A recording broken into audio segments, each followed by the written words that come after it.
পাথরঘাটায় বিএনপির খোলা শোক বইতে স্বাক্ষর করেছেন বাংলাদেশ জামায়াতে ইসলামী।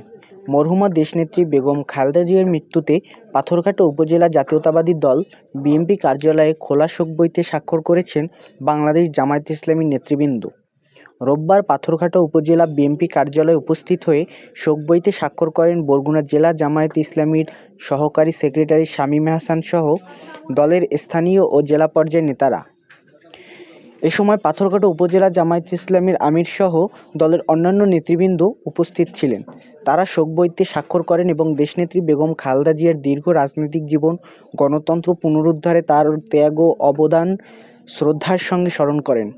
উল্লেখ্য, দেশনেত্রী বেগম খালেদা জিয়ার মৃত্যুতে দেশব্যাপী রাজনৈতিক দল, সামাজিক, সাংস্কৃতিক ও পেশাজীবী সংগঠনসমূহ গভীর শোক প্রকাশ করেছে।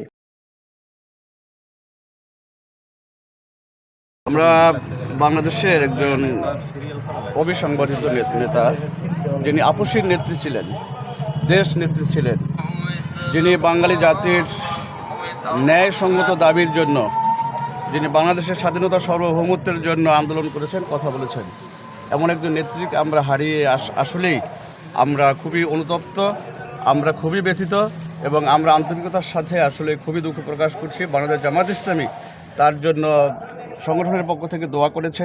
পাবনা, বেতাগী, পাথরঘাটা বিভিন্ন জায়গায় আমরা তার আত্মার মাগফিরাতের জন্য, রুহের মাগফিরাতের জন্য আমরা দোয়া করেছি এবং তার ধারাবাহিকতায় যদি এই জাতীয়তাবাদী সংগঠনটা চলে, আমরা আশা করি তাহলে বাংলাদেশে জিয়াউর রহমান এবং আমাদের প্রধানমন্ত্রী খালেদা জিয়া যে দিক নির্দেশনা দিয়েছে সেইভাবে যদি জাতীয়তাবাদী দল চলে, আগামী দিনে ইনশাআল্লাহ আমরা একসাথে একই কাতারে থেকে আমরা ভাই ভাই মিলে এই দেশটাকে গঠন করতে পারবো, এটা আমরা বিশ্বাস করি।